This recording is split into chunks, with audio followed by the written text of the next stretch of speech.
Halo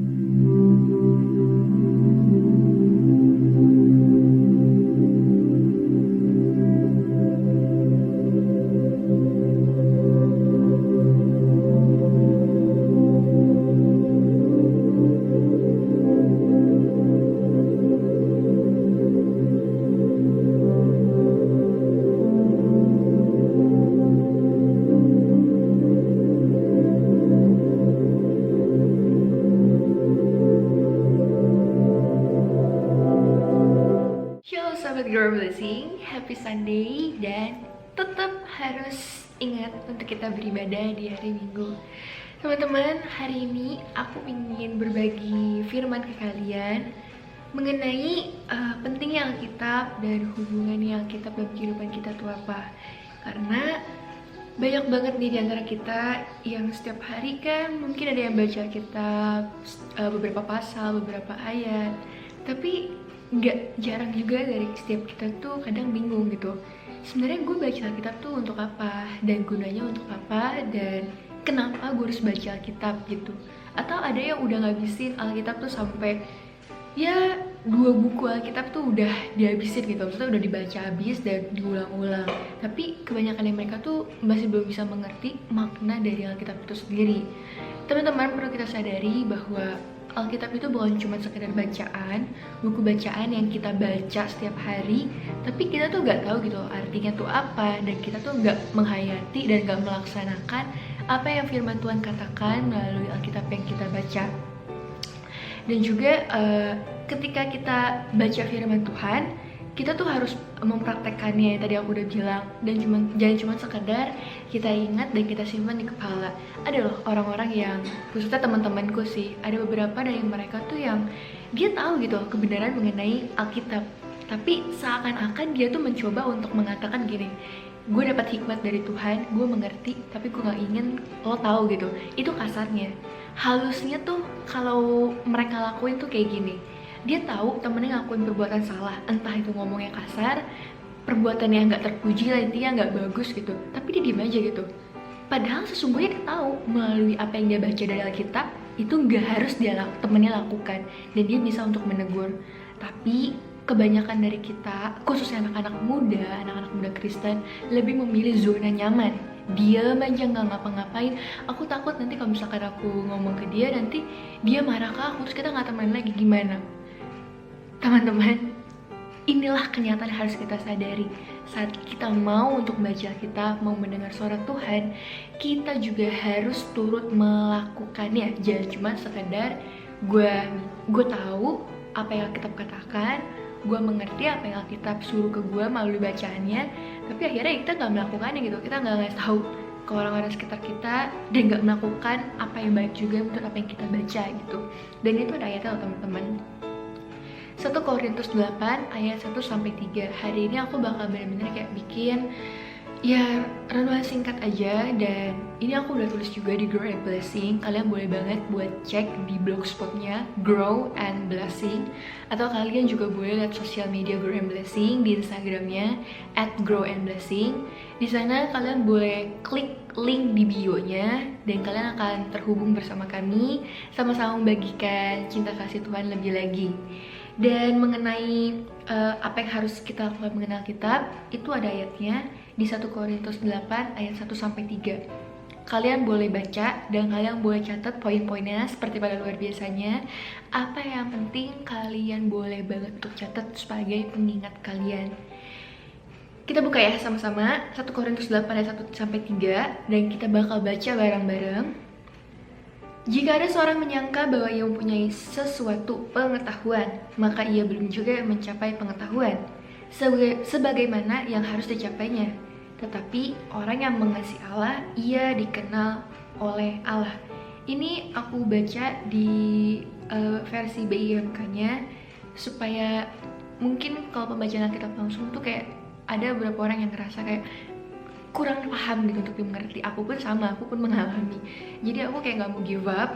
Aku udah nggak paham, terus kayak yaudah gitu aja terima mentah-mentah. Tapi banyak banget versi Alkitab yang bisa kita download, khususnya di aplikasi Alkitab. Di sana kita bisa tahu lebih dalam lagi mengenai maksud Tuhan tuh kayak gimana, walaupun penafsiran Alkitab itu ke dalam diri kita tuh berbeda-beda. Ini aku bacain dari 1 Korintus yang tadi, ayat 1 sampai 3-nya.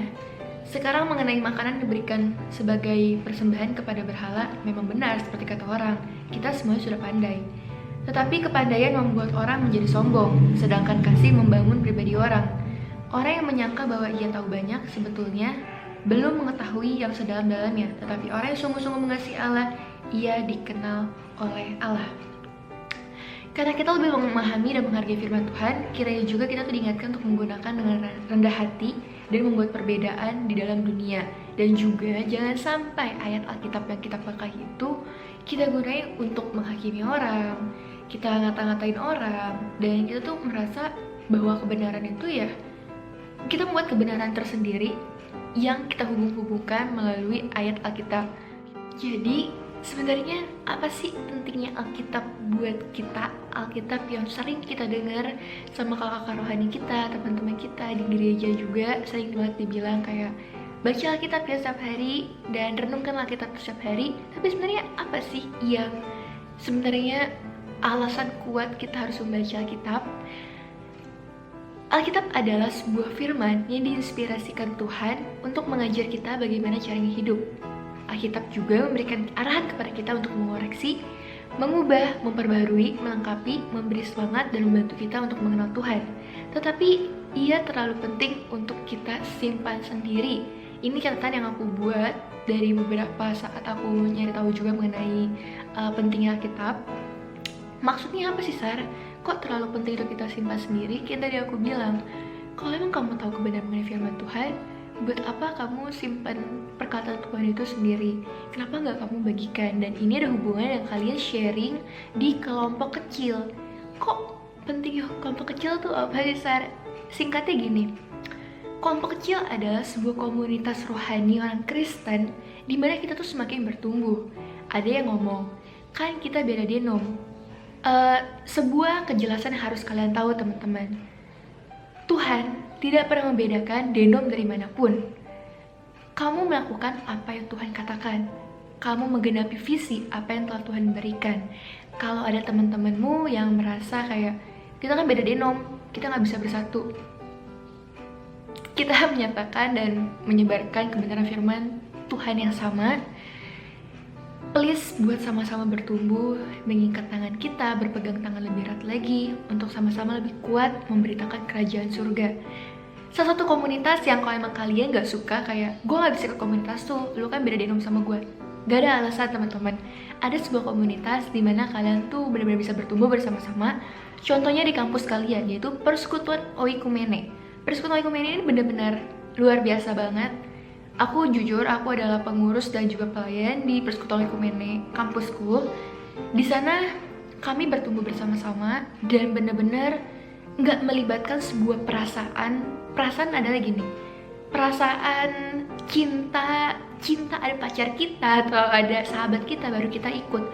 Tapi dalam Persekutuan Oikumene ini kita benar-benar ditarik keluar dari perasaan secara kedagingan kita sebagai manusia untuk menuju apa yang Tuhan katakan secara roh kepada kita.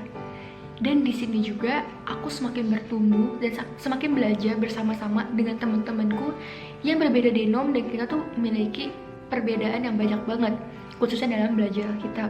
Di Oikumene pun kita tuh sama-sama belajar mengenai pendalaman Alkitab. Kita juga sama-sama belajar mengenai apa yang kita pandang, apa yang kita pikirkan mengenai iman kita, ketuhanan kita. Dan bener-bener ini keren banget, teman-teman. Jadi kalau kalian mau lebih tahu lagi mengenai apa yang harus saya lakukan dalam pembacaan Alkitab, aku mendorong kalian dan menyarankan kalian untuk ikut dan bergabung dalam sebuah komunitas rohani. Khususnya kalian mahasiswa, please banget, we welcome you guys gitu. Kami membuka tangan kami untuk kalian, dan kami benar-benar rindu banget untuk kalian tuh bergabung bersama kami. Bukannya aku tuh kayak apa sih, kayak kesannya tuh lu sobat aja promosi, tapi aku mempromosikan, bukan mempromosikan persekutuan agama di kampusku, tapi aku mempromosikan persekutuan rohani Tuhan itu sendiri untuk kalian bergabung bersama-sama kami gitu loh. Maksudnya apa susahnya sih untuk bergabung bersama sebuah komunitas rohani yang dimana itu kita bisa sama-sama bertumbuh mengikat pinggang kita lagi semakin dekat ke arah Tuhan. Kalian lemah, kita menguatkan. Aku lemah, kalian menguatkan. Kita manusia sosial teman-teman, kita nggak bisa bergerak sendirian. Kita membutuhkan setiap orang untuk menjadi pelengkap dan penuntun arah kita. Dan so teman-teman, terakhir ada sebuah pertanyaan yang bisa kita refleksikan sendiri dalam kehidupan kita, yaitu apa peranan kamu dalam amanat agung dan bagaimana kamu bisa lebih menjadi bagian dalam menyampaikan Alkitab kepada semua orang. Ingat, visi Tuhan adalah Matius 28 ayat 20, jadikanlah seluruh bangsa muridku. Teruslah bertemu dalam Tuhan dan jadilah berkat. Happy Sunday and Jesus bless you.